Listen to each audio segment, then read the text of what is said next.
all these men and their penises and their low libido getting help. They can get testosterone, they can get their Viagras, they can get their pumps and this and that and others. But when women have issues, where do we go? We have nothing. And I didn't like that.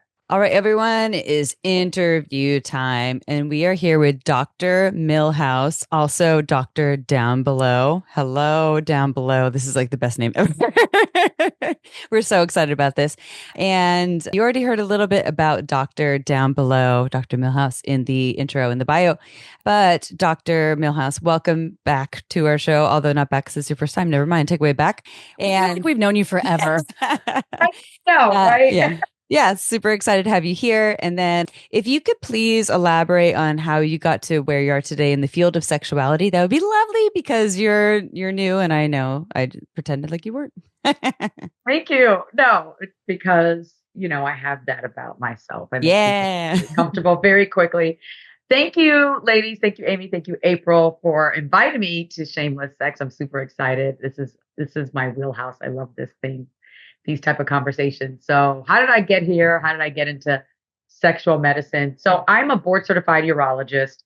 And as a board certified urologist who's a woman, I see a fair number of women in my practice. I actually did a fellowship in what we call female pelvic medicine and reconstructive surgery. So I'm seeing women in my practice and I'm treating their leaky bladders and vaginas hanging out. And, I'm seeing a host of other things. And a young woman comes to me with the problem of it hurts to have sex, pain with sex. And she tells me that she's seen like numerous other physicians. I'm like number 7 or 8 and she's desperate. She doesn't know what to do. And I'm thinking to myself, I don't know why I'm the urologist. Why does she think that I can help her? This is what I'm thinking in my head. And I think I asked her politely, I said, I'm curious, like, what drew you to see me for this? And she said, you seem like a doctor who would listen. She had Googled me and seen maybe some of my social media stuff and seen like a video I did at the time. This was early on in my practice. I mean, within the first 2 years. So we're talking 8 years ago. Okay. And I thought, oh my God, this is sad that it's, like she's just really desperate and looking for somebody to listen. So I listened and I tried something on her that I had just learned from somebody who knows a lot more about female sexual dysfunction than I do. I just learned this. It just so happened. I think it was like perfect timing. And I told her, I was like, honestly, I do not think I'm the expert on this. Let's try this and see what happens. And she was game.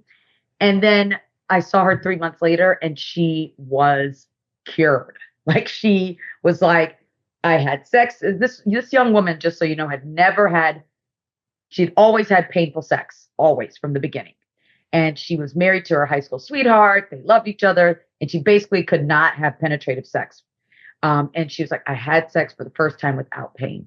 So her life was changed. She was like, Dr. Milhouse, I will go on tour with you and tour the world and like sing your praises. And I'm thinking, wow, I just took the time to listen. I took the time to learn a little bit. I helped this person in such a big way. And moreover, this is an area of medicine that is so neglected. I mean, patients like her can't even go to their gynecologist, most of their gynecologists, because they aren't taught, like none of us are taught this, none of us. Okay. And so I made it a mantra and a mission. I want to learn how to help in this realm. As a urologist, I felt very comfortable helping men with their sexual dysfunction. We are taught that well, but it's women's sexual dysfunction that is like sorely, among other things in women's health, that is sorely lacking. And I said, all these men and their penises and their low libido getting help, they can get testosterone, they can get their Viagras, they can get their pumps and this and that and others. But when women have issues, where do we go? We have nothing.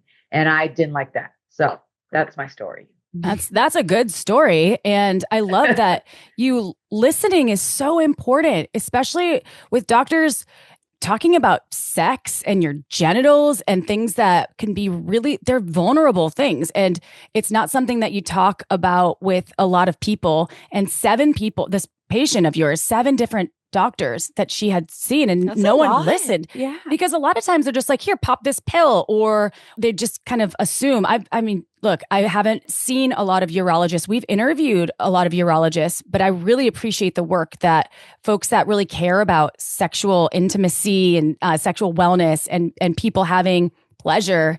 Thank you for doing that, for caring about people. Like, that's so great. So, Dr. Milhouse, so let's talk a little bit. It's a pleasure to help people get pleasure. Yeah, it is. Isn't it? It really is. Like, what a gift. It feels good. Yeah. That's good karma for It us does. all, Mhm. right? So let's talk about, for folks that don't know, if someone hasn't ever seen a urologist before, can we talk a little bit about the practice of urology as a whole, and also maybe a little bit about how, like, your job is to look at people's genitals, right? So maybe talk about if there's an interesting story or something out of the usual realm that people may have never heard of. Got a lot of interesting stories. So urologist is a specialist, and we are considered surgical subspecialists because we do surgery as well as treat patients in the office. But we're specialists that deals with the urinary tract. So any part of the body that deals with urine, that's including the kidneys that make urine, the tubes that transport urine to the bladder itself, and the urethra where we pee out of. Okay, so that any abnormality in those realms, that's our area, our territory. We also, our territory also includes male reproductive system. So we're the ones that you go to if you have a prostate issue, if you have a penis issue, if you have a testicle issue. We deal with the male reproductive. Sometimes patients or people will say, oh, you're like the male gynecologist, which then makes people scratch their head and say, well, if that's what you do, why would a woman who had issues down there with their genitals or any issues, why would they see you? And that's because we're so good at the genitalia, especially the external genitalia of men. And there's a lot of what we call homologous structure. So like the clitoris is homologous to the penis. Okay. When we start off gender neutral as a growing fetus, like the same structure ends up being the clitoris or the penis. It just one, is exposed to more hormone and it grows longer and bends and that sort of stuff.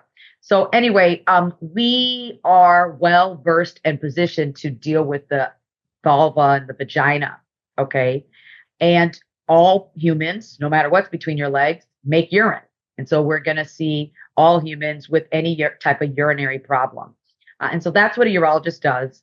And that's where I, shine, because I treat all humans, no matter what's between your legs, and deal with their genitalias intimately and deal with their urinary problems. As far as interesting stories. Yes, we're so excited. I've got a lot. I've got a lot. I won't like overwhelm, but one that stands out is a young man that I was called to the ER. He was in a motorcycle accident. I think he was like 21 or 22. And something happened to his testicle called evisceration. So essentially, he was in a motorcycle accident and his testicle was like outside of his body. It broke through the scrotum. That's the sac, the ball sac. And it was hanging outside and visible. Now, it didn't detach. So the testicle lives inside of an individual's body, and it's connected by this cord that has blood vessels. It has something called the vas deferens, where sperm is transmitted, it has nerves and all these and muscles. And so it's like a yo-yo. Okay. So essentially his testicle was hanging out of his body, visible. And I was called to the ER because, again, testicle, that's the urologist. I'm the urologist on call. And to surgically figure out, fix this or really take it out. I mean, the big thing was this testicle's probably got to go. So when I saw him before surgery, I said, yeah, you're going to lose this testicle. Like it's a surefire thing. I can't imagine saving this. And so then I get into the operating room and I make a really critical decision that is which I'm so happy I did, because I was fully prepared to take this testicle that was dangling in my face, that had hanging out for hours. I'm like, this doesn't seem right to leave. But I said, you know what? And the other side looked normal on the outside. Okay. I said, let me just let me just open up the other ball sack and let me just eyeball that testicle and make sure. I mean, God gave us two. Eyeball the ball. Okay. Eyeball the ball. Let me just eyeball this ball because it looks like it's fine from the sack and whatever, like from the outside, but let me just be sure before I take this man's testicle. So I opened up this other scrotum and that testicle looked horrible. It was like, literally that testicle looked way worse than the one that was hanging outside that he came. Thank goodness you did that. Oh. Yes. Yeah. Yes. So what I did next was, damn, okay, if I take out this testicle that's hanging out, this one that looks like shit, he may be ballless. Okay. Like, so I said, I'm gonna put holy water on this testicle. I like doused it with betadine. I said, we're going to put some prayers on it, sprinkle some holy water, and I'm going to put that back in his body. We go pray over it. I put some stitches and I didn't take anything out. I said, I'd rather have this individual have the natural body. Like, I'd rather do that than make this individual, testicleless, ballless. And wouldn't you know, that testicle that I saved, that I put back, did beautiful, did just fine.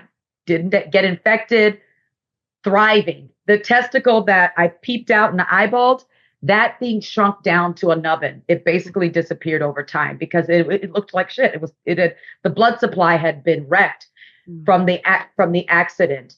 And so in essence, that like evisceration saved that testicle. And so this is the cute, like heartwarming part of the story. So, he was so grateful that I saved it. Parents were grateful. They kind of joked. They said, when he has his first kid, we'll name that child after you, Dr. Milhouse. And so I didn't hear from him for years. And then suddenly I get this message and it's a picture of this sonogram. Oh. And it's this sonogram. And he says, hi, I just want to let this is maybe like 5-7 years later. I don't know if you remember me, now I'm married and I'm having my first kid and I owe it to you because I was able to have this kid, without you, I wouldn't able to have this kid. Oh. And I mean, talk about feeling so good about the work you do. And then a couple years later, I met the and they didn't name the kid after me though. Really? Oh yeah. That's awesome. They did or they didn't? They did not. They didn't. I was like, wait, we had a deal. Maybe the nickname, they'll be like, your nickname is Dr. Milhouse now because yes, that's exactly. a beautiful story. Or like not when the kid's bad, but when the kid's good, you're like, we'll call you by our doctor's name because you're actually doing a really good job. Exactly. And it was okay to keep the not working testicle in there. That's okay to do. Yeah. So, okay. Yes. Great question. Yeah. It's okay to do. I mean, it eventually died off. And it actually, sometimes when it does that, it can be very painful. And then you have to go in and take it. It wasn't that way for him. I mean, he had some just like minor discomfort, but it kind of over time, I saw him 6 months later and that testicle was like barely half the size. I mean, it just what we called, atrophied over time. And it was okay to do, that's kind of the gray zone of like, well, do you leave it? Do you not? He's I mean, even if he was older, I didn't want him to lose. I didn't know if my testicle was going to get saved. That one looked like shit. I was like, I just don't want to be responsible. Let me just give him both and pray and see what happens. Good job opening him up. I would. Yes. That's why I'm not a doctor. I would have been like, let's cut it off. It would have been so easy to not do that. You're so right. I mean, some good urologists may have not done that. I mean, it wasn't in the handbook to say, check the other side. Yeah. So they're like the scrotum looks fine over here. Yeah. So why not leave it? Yep. Yeah. Correct. That's amazing. And I think that's part of being, especially like a surgeon, right? You're like, you have to decide like in the moment, and you're probably talking to a couple other people too, but you're like, wow, this is like crunch time to make this decision that is really important. And so, and you are someone who values someone's sexual essence, their ability to carry that on, whether they want babies or they just want to keep having the hormones that like testosterone and all those things continue to do. And yes, we can take a testosterone outside of having balls protocols, blah, blah, blah. But yeah, that's awesome. Okay. So that's a good example of why someone would need to see you, because they were not laughing at them, but like they were in the ER. There was not a lot of choices. What about someone who did not get in an accident, right? Like what are some examples of someone who would need to see a urologist or a urology specialist who didn't just get in an accident? Like, what does that look like? Yeah. So on the male side, stuff we deal with, erectile dysfunction, low testosterone. More and more, we're doing cosmetic penile enhancement. So like something that's now coming out of being underground is penile enhancement, penile girth enhancement. And urologists are taking ownership of that. On the female side of things, you may see us for leaky bladders, incontinence, or loss of urine. Specialists like me will treat something called prolapse, which is where you have a hernia through your vagina. So believe it or not, like your vagina can fall inside out, your uterus can hang outside, and this can be an embarrassing problem to say the least, to sometimes getting in the way of ordinary functions like peeing or pooping and inhibit, good normal sexual penetration. And so we'll deal with that. What causes prolapse, Dr. Milhouse? Not to interrupt, but I've always wondered that, and I've never had the opportunity to ask, because your vagina basically, is it from childbirth? Yeah, please share. Yeah. So there's different risk factors. Yes. If inquiring minds want to know. Yeah. There's different risk factors. And certainly one of the biggest risk factors you brought up is childbearing. So pregnancy and delivery is a risk factor for prolapse. We're carrying this extra weight for almost 10 months, and then delivery, especially prolonged vaginal delivery, kind of puts a lot of strain on the pelvic floor. And the more kids you have, the higher the risk. Okay. And so baby number 2, 3, 4, just keep adding to that risk. That's one of the biggest risk factors, but it's not the only. Another risk factor is carrying extra weight. So being overweight puts pressure on the pelvic floor, chronic cough, chronic smoking, chronic constipation. So anything that chronically adds pressure. So like smokers the constant tightening of but the body it doesn't have like the ability to even relax. Yeah. Well, yeah, exactly. The pelvic floor is tightening against that increased pressure of like you're coughing or you're straining to try to keep things in. And then that weakens things over time. And so chronic smokers are at higher risk. People who have chronic constipation are at higher risk. Even people who are well-intended weightlifters. Okay. I've seen women who are, physically fit, but weight lifted. It can put strain on the pelvic floor and increase the risk of prolapse. There are rare connective tissue disorders. There is Marfan syndrome, which I believe I think that's what the swimmer has, what Michael Phelps. I think he has that. Yes. And so the connective tissue is altered in those patients, and that's part of the pelvic floor too. And so those patients can be at risk of pelvic organ prolapse. Yeah, that's so interesting to think about. And age. That. Yeah. Getting age. older, Yes. Yeah. Gravity's a hell of a drug. Gravity. Yes. Yes. It drops. Damn you, gravity, keeping me on this earth. But what then do you think about, would prolapse happen in space? Interesting. Less likely. Okay. Yes, definitely. I have the weirdest question. Yeah. Dr. Milhouse is like, April, you know what? We don't know. I will be the first to go if you want. We can start a Kickstarter for She really me wants to be an to astronaut. go to space. Yeah. And I'll see if I'll start to get constipated from the space food, and I'll try to push down and see if prolapse happens. And then I'll be like, Dr. Milhouse, can I talk to you? What will I do in space then if I get prolapse? Giving birth or constipated in space. It sounds like a mind fuck. Sounds like you need Dr. Milhouse there with you. But I don't know what to do about this one. I feel like we would do well on a rocket ship together. Okay, Dr. Milhouse, I just have that feeling about you. I'd probably be like, what about this rash? What do you think about this rash right here? Is this maybe I do well, and you would be like, "Get me out of here." Like, April, what can you do for me? Can you do anything for me? She can. Yes. She's actually really resourcul. Oh man, this is fun. Okay, so not prolapse is not fun. So if someone, and real quick, if you have prolapse or you don't know, would you know right away if you have like vaginal prolapse, or is it painful? So it's interestingly rarely painful. In fact, pain is not considered like a quintessential symptom of prolapse. bad. The symptom feels like something's hanging out of your vagina. Patients have described it as they feel like a tampon is that, the feeling like you get when a tampon's not quite up, or when it's time to take the tampon out and you're like, this thing is right at the open, don't feel good. It's not painful, but it doesn't feel great. People have described it as feeling like they've grown a scrotum, and sometimes it looks that big and that bad. Whoa. Like it's like a big ball, or like a baby's head crowning at their opening.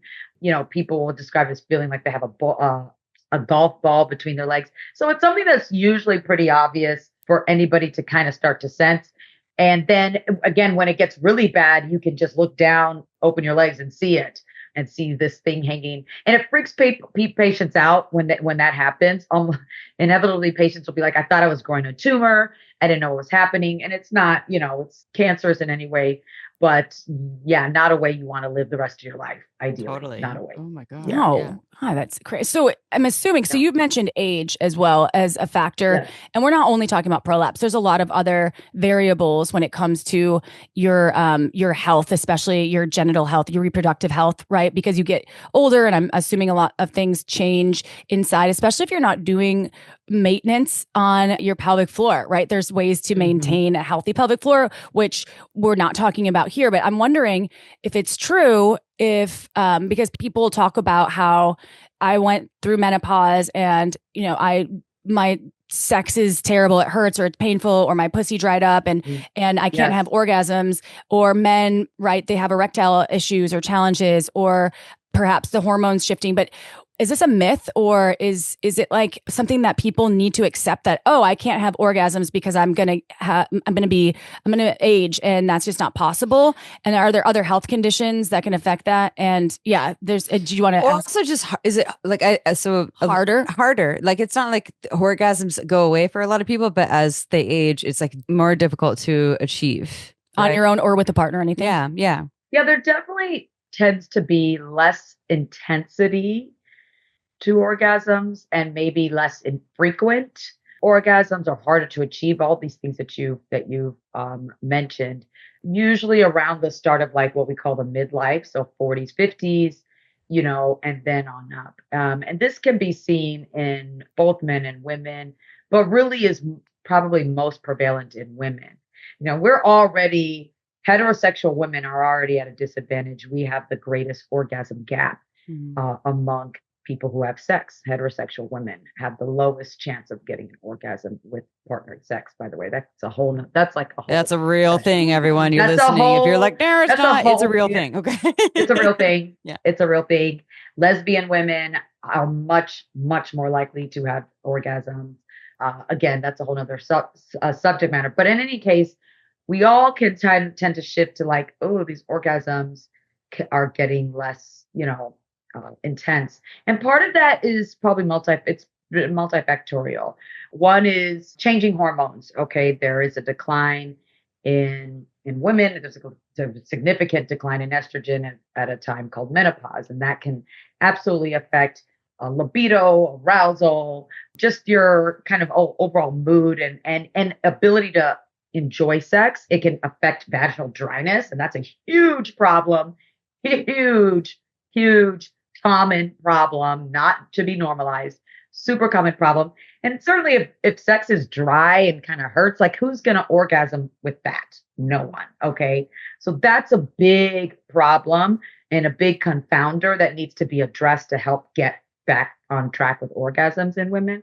But, and then with both men and women, testosterone can decline, and testosterone is very important for sexual function in both genders. There are decrease in blood flow. So the clitoris and the penis, and the clitoris, by the way, is the, pleasure box for women. Almost 90% of women need a clitoral sensation to orgasm. Okay. And it is similar to homologous to the penis. All right. And both of them are very dependent on blood flow. Okay. A penis needs to get erect, and that depends on blood flow to be able to participate in penetration. The clitoris gets erect too. And by getting erect, we feel more aroused and we are more close to climax. And so when blood flow decreases, and what are the reasons why blood flow decreases? Well, we get older and our arteries harden. Okay. As we age, our the risk of heart problems goes up because common conditions are more likely: high cholesterol, high blood pressure. We're at risk for diabetes. The cumulative effects of our, lifestyle now is catching up with us. All right.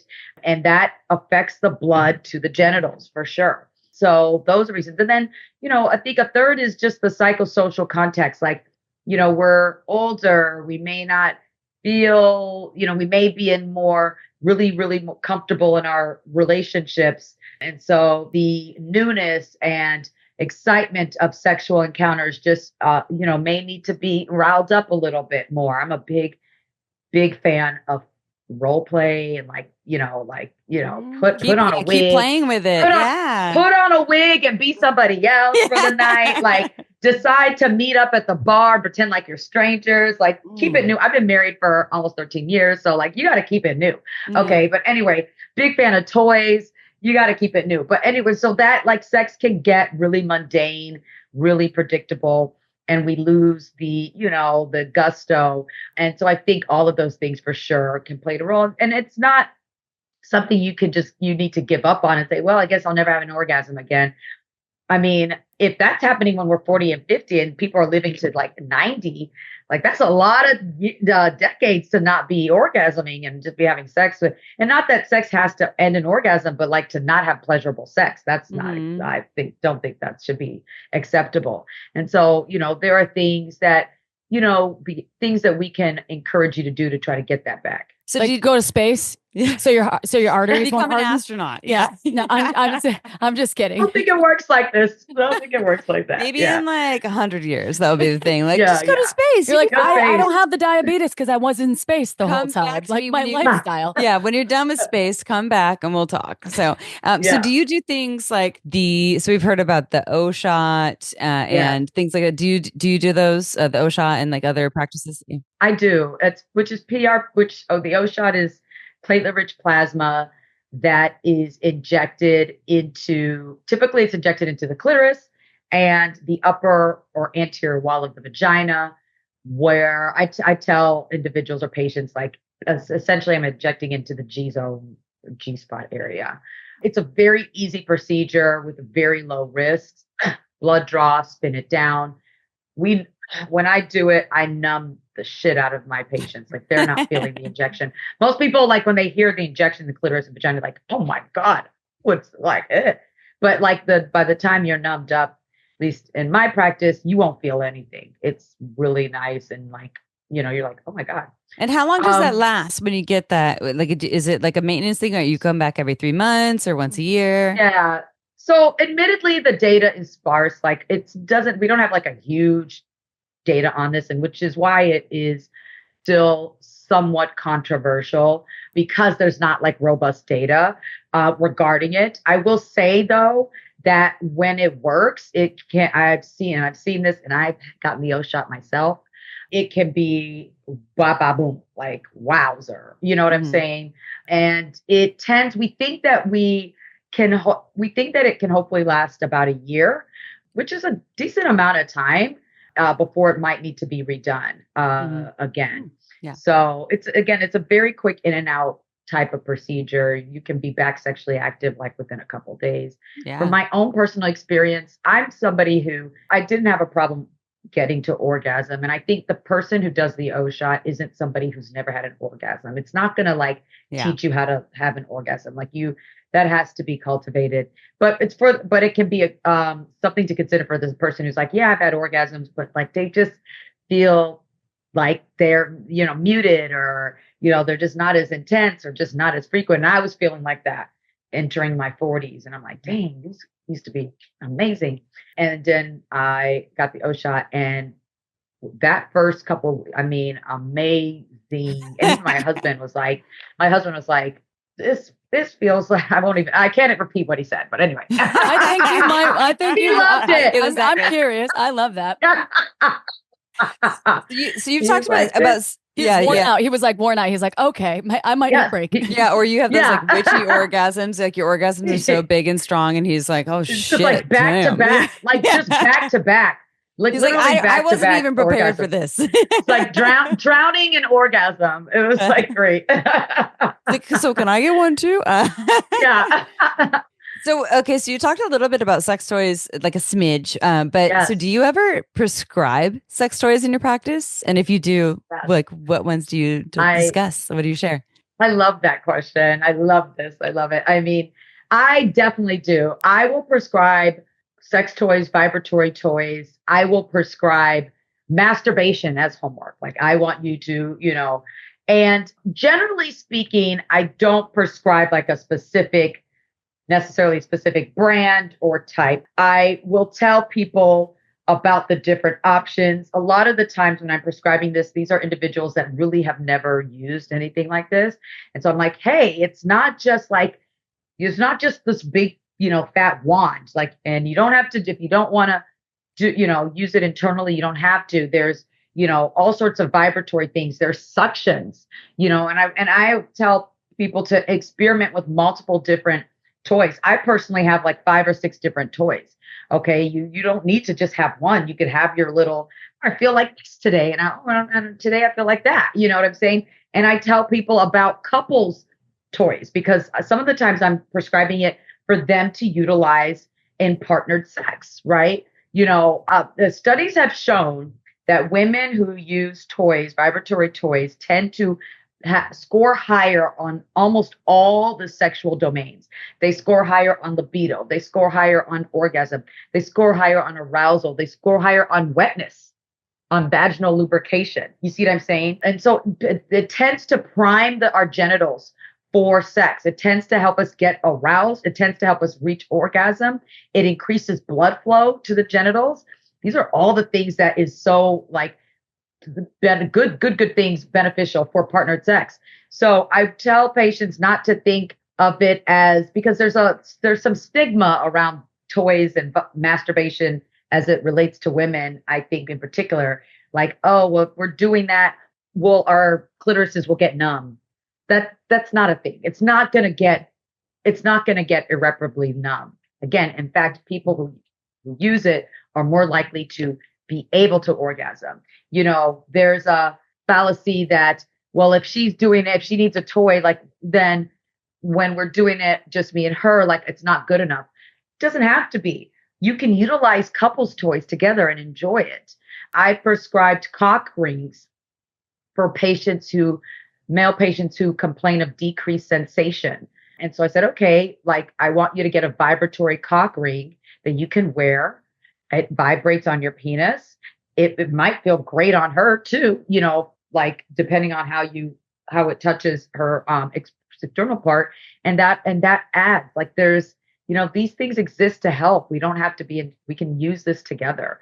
There is one FDA cleared toy called the Eros device, EROS, that is actually that you could use your FSA and HSA money to get. And so like it's cleared for I think it's cleared for female arousal disorder. But I've used that for patients who've had difficulty orgasming and arousal problems, which there's a difference between arousal and orgasm. There's a bit of a difference, but it's called the Eros device. It is kind of pricey. It's almost $300. But again, you can use your FSA dollars and HSA dollars for. That's great. Health savings account, everyone. Hey. So, Yeah. So is that only available? I'm wondering if we could get it. Can you buy in sex shops? So could we get it at Pure Pleasure? Eros therapy. I don't. We'll have to. Probably not. I don't No. know. I don't. Okay. I would think not. I tell patients about it, but I also just tell patients about like other websites and stuff that have a plethora. This Eros device is only for clitorises. Okay. It is a suction device on the clitoris specifically. Okay. Well, we're huge fans of sex toys, and everyone knows purepleasureshop.com. If you've ever listened to any of our 400, almost 50 episodes that Amy and her mom, that's how I got birthed into the sex education / sex come sell toy. dildos with us. And I was like, 2008, everyone. no, it was a whole new life change for me. And I'm that's looking cool. it up. It's a very interesting What looking was product. a whole new life change for you? Being in the sex toy industry, I studied law, and I ended really? up, yes. Oh, okay. And then I was like, Mom, I'm selling dildos. And then I was the VP of a company, a sex toy company from Germany, and then co-owner also in a in an amazing sex toy company from London. And it's been my journey with sex toys. And I love sex toys. And I think that I'm happy that the doctor is prescribing sex toys, because there can be shame, as you mentioned, like especially in partnered relationships, someone may think something's wrong with them. Oh, why does my partner need this toy? But it's just an enhancement toy, right? It enhances your experience rather than take away, or it's a bonus. or it's not blocking anything from happening. And you can't blow out your clit. You can't become addicted. I mean, you just take some breaks if you feel like you need it all the time. You could become addicted, because we could be addicted to anything. But you could become addicted to your Netflix, cornflakes, but right? Like everything. We're addicted to our phones. Yes. We're addicted to our phones. So social media. But you're right. Like, it's not harmful to your clitoris. It is so, like, they did a study about numbness, and they were like, basically, maybe 15% of people reported transient numbness for like less than a week, a few days, right? Like, and if you use like the high speed vibrator on the same spot of your clitoris like every freaking day, that part may like start to desensitize, but it's temporary. Yeah. We're talking days. It was not seen that there was permanent desensitization seen. So everyone listen, the doctor said this. So it's an expert. So know that you're not going to damage your parts for getting vibrators on your body. So thank you for that. And I love normalizing sex toys. I think that's awesome. And let's talk about hormones, because this is part of sexual health is always going to involve hormones, and at any age, right? Whether you're prepubescent to puberty to entering your adulthood and then moving on into midlife, and then when you're entering your latter years or later years, whatever, then it's sort of one of those things that it happens, and sometimes it can slap you in the face. So can you give us a brief idea about how hormone replacement therapy works, and for anyone, a man, a woman, a human, and when does someone know if they need HRT and if it's a good option for them? Okay, so HRT, hormone replacement therapy, has become what we describe to mainly discuss estrogen replacement therapy for perimenopausal, postmenopausal women. Okay. Technically, when we say hormone replacement therapy, it could mean any hormone, but it's become synonymous with estrogen, primarily estrogen replacement therapy. But any hormone replacement therapy, okay, is done to help replace in our bloodstream a deficiency of hormone that is leading to some sort of bothersome complaint or physiological change that is not desirable. Okay. So estrogen replacement therapy for hot flashes, for night sweats, for brain fog, for vaginal dryness, for for mood swings, for insomnia, for menopausal symptoms. Okay. Testosterone is also a hormone that can be replaced. And testosterone replacement therapy is also quite common. It is most common in men, okay? And we have simplified these hormones to say testosterone is male and estrogen is female, and that is not the case. All individuals have testosterone and estrogen. It's not simply a male and female hormone, okay?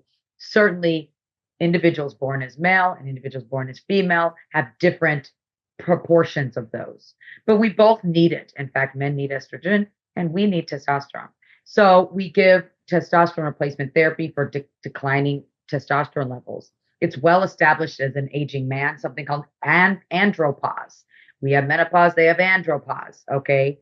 And it's not menopause, Dr. Milhouse. I thought it was menopause. Oh, I know. Menopause would be so much cooler. I agree. Same. But, for decreased energy, decreased libido, testosterone deficiency can alter mood and manifest as depression and declining cognitive function, among other things.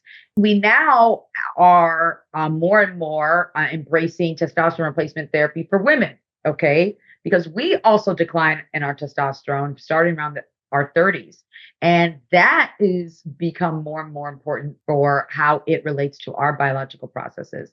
And even though it's still considered off-label, we may use testosterone in women for the same reasons, for the same reasons. Okay. To obviously a different dosing.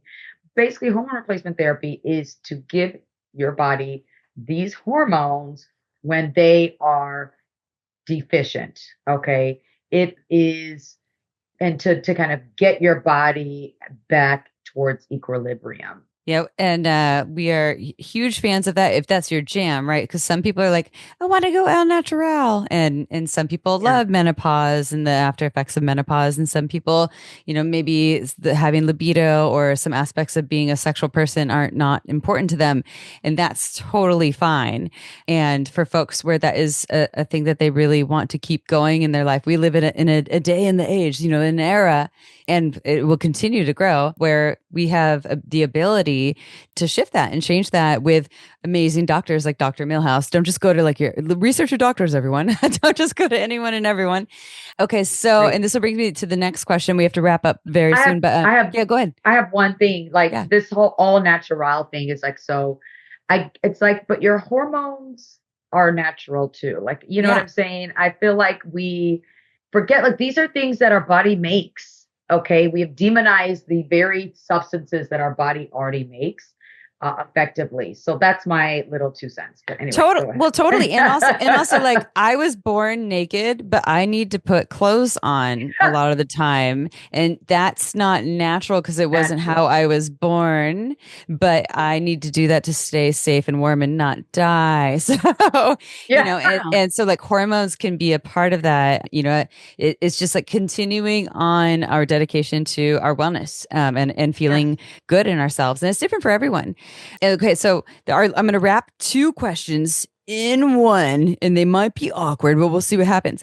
Number 1, I would love to hear more about the penile girth enhancement thing that you do. And then number 2, how can people get urology or sexual wellness support if money is a hard thing for them? They're struggling financially. I imagine you can't get penile girth enhancement for that. I might be saying that wrong, but like maybe some of these other things you can. There it is. Yeah. Okay. So penile girth enhancement is cosmetically enhancing the penis primarily to increase girth, circumference. We have safe ways to do that. It's much, much, much harder to increase length. Okay. And there are a variety of like invasive surgical procedures that might get some length, but are not generally recommended. And there is actually a guideline a position statement, I should say, from the Sexual Medicine Society of North America regarding penile enhancement. And basically, the bottom line is that penile girth enhancement, the safest method is using fillers, hyaluronic acid fillers. There are reputable hyaluronic acid filler providers, urologists like me. There was a presentation recently at the American Urological Association national meeting. This was presented last year by authors on brand Falafel, which is a popular brand of penile girth enhancement. And it presented the safety. And the great news was that the safety of doing something like this was really, really, really good. I mean, less than 0.5% of infection rate and less than a 0.6% rate of granuloma or sub-Q nodules that were easily treated. And so it is a way to get the penis fatter. It's like the new BBL for the penis, for the man. It really, truly is. And it is something that is going to continue to grow. It is the newest frontier in cosmetic and procedures. It is only going to grow. There are all sorts of people doing it. I do this in my office, and people often ask me, like, well, what kind of man is doing it? I'm like, your neighbor. That's the kind of man. Okay. I mean, literally. And then it's not the super rich. It is an expensive procedure, but it's not the super rich. I see blue collar, I see white collar, I see, neighborhood people, I see out of state, sometimes international. It is all ethnicities. It's not, that is, all the black men. Black men are all hung already. That's, I love my brothers, but that's also a myth. You know what I'm saying? And it's not just, this is, white boys are doing this or whatever. No, this all across the spectrum. of individuals that may be interested in this and can be done safely. So I'm really, it's part of my practice that I really like. I do a bunch of these. I probably do more of that than vasectomies, actually. Or just interesting. Can you do them both at the same time? Let's vasectomy and yeah. Do it. All tuned up. I would if somebody wanted me to, but yeah. So and then what about the financial piece too? What do you financial, yes. Yeah. So okay. I have a YouTube, and this is not a shameless plug. This is actually on my YouTube channel at Down There Urology, one of the videos is called How to Get Your Sex Meds Cheap. Okay. And it's basically a way to tell people how to get things like Viagra and Cialis cheap. I mean, almost anybody can afford those medications. Okay. Because of something called GoodRx. Okay. And on GoodRx, the generic versions of these medications are literally dirt cheap. We're talking $15 for 30 days. Okay. Or something like that.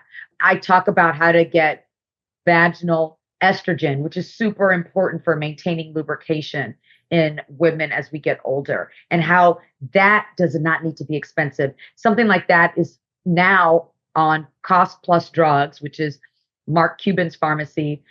He's made that as lowest price that I think I've seen ever, which is $13 for a tube that can last you 3 months. Okay. Yeah. And so anybody out there that's I pay $100 for my vaginal estrogen, you don't need to do that. Okay. And then even the FDA approved, there are a couple FDA approved medications for low libido in women. There is bremelanotide, which is a sub-Q injector. There is flambanserin, which is a pill that you take at night. These are also called Addy. Addy is the pill, which is the first FDA-approved medicine for low libido, sometimes called the pink pill. Bremelanotide is by Lisi. These meds do not have to be expensive either if you know how to tell your prescriber where to prescribe it. And this video that I have on YouTube covers all of that. So there are ways to make some of the parts of aspects of our sexual function treatment affordable. The unfortunate thing is that sexual dysfunction is just a part of medicine that insurance does not want to cover. Yeah. Okay. Insurance does not want to cover. They're that's for joy, not for necessity. Yeah, it's not a necessity. No, you want us to pay for your but sex. they're but for a lot of us it is, but okay. It is. Yeah. I mean, sex is like food and water, it's like a basic function, I mean, I guess it's not like food and water, but okay. It's a basic It's up function, there. Okay? For some talking to. For some people. Okay, let me reel it in. People might be. Okay, but yeah. Well, so that's great that you have these resources for people, because medicine, no matter where you're located, I know you're in Chicago and you're you're an honored, respected doctor in Chicago, a woman in medicine, all of these things, which is so impressive. But I love that you're giving these incredible shortcuts for people that want to save some money. And I don't want to wrap up, but we have to. And I just want to ask you, because if people aren't in Chicago, you have Down There Urology. You co-founded Down There Urology, and you're obviously in Chicago, but you have your YouTube channel. So can you share with our folks that are listening your offerings? And then if people want to find you and work with you, where they can find more of Dr. Milhouse. Yes, thank you. So yes, my practice is called Down There Urology, super easy to remember, based in Chicagoland, offering virtual and in-person visits. Down There Urology, if you Google it, you'll get there. Also on the YouTube channel, that is the name of the YouTube channel, Down There Urology.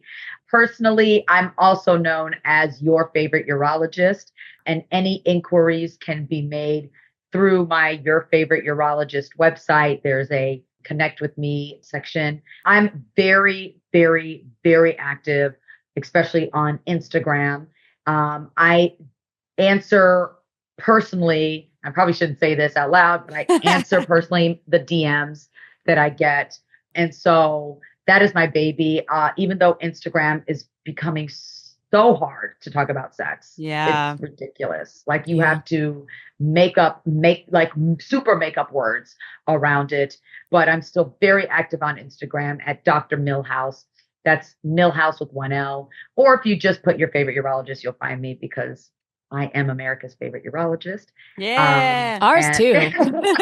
Thank you. Yeah. And I love this. We'll have a lot of links in the show notes if you Yes. don't remember as well. So we'll put all of that there. And that was a lot. go follow your favorite urologist and our favorite urologist. Down There Urology as well. This is so cool. Yeah. Thank you, Dr. Milhouse. This was really awesome. We covered a broad range of what it is in not only urology, but what it is in sexual health to have improved sexual experiences at any age, really, because we covered even the accidents that can happen to the aging factor. I always thought of myself as I'm 42. And I thought I was I was having a third life crisis, but apparently I'm having a midlife crisis, or because I was like, maybe I'm only like 1/3, but at that now it makes sense. You said women in their 40s and 50s are midlife. I was like, damn it. So lots of realizations here. Also space realizations. I'm 42 too, so I get it. Yeah. Sis, Were you born in 1982? I was. Oh, yes. E.T. phone Best home. year I ever. do that. People. Yes. That's the year E.T. came out. Anyone that isn't born in 82, now you know. The okay? ET era. The E.T. era. Yes. We probably could definitely wrap up. I could see us wrapping up. Space April. You're the ET era. That makes perfect sense. I'm also from the Midwest, so I'm Lake Geneva, Wisconsin. So I've definitely been to Chicago many times, and I absolutely adore seeing you here. And hopefully, I can see you in person. And anyone out there, check out Dr. Milhouse's work, Dr. Fenwa Milhouse with 1L, Down There Urology. Hit her up on Instagram, DM her. Don't DM her your pictures of your cock. Be okay? polite, okay? Yes. None of that nonsense. Respect. Yeah, we don't do that nonsense. Our listeners That's just rude. are amazing, and they're going to love this episode. We love our listeners. You all know so much. Please tell all of your friends, your family, your grandma about Shameless Sex. Review us. It helps more folks find incredible urologists like Dr. Fenwa Milhouse and all of our amazing guests that we have. And this was a really special interview for us. Thank you again, Dr. Milhouse. And if you haven't rated us, I'm going to just command you. That's what I want for the 2025 new year, for every single person right now to rate us on your favorite listening app. Okay. And Spotify, we have shit reviews because guess what? There was a mix up. So help us out here because people want to know more about Shameless Sex. Okay. And we love you. Going on right now. See, Dr. Someone's doing it. Y'all do it next, right? Dr. Milhouse is doing it. You know, you want to do it too. I will, last but not least, check out our premium channel, y'all. Get an all access pass to Shameless Sex, ad-free content. It's bonus content, funny stuff, and real stuff. And it's $5 a month. You can also buy an annual pass. It helps support this show. So we will see you next Tuesday. Ciao for now.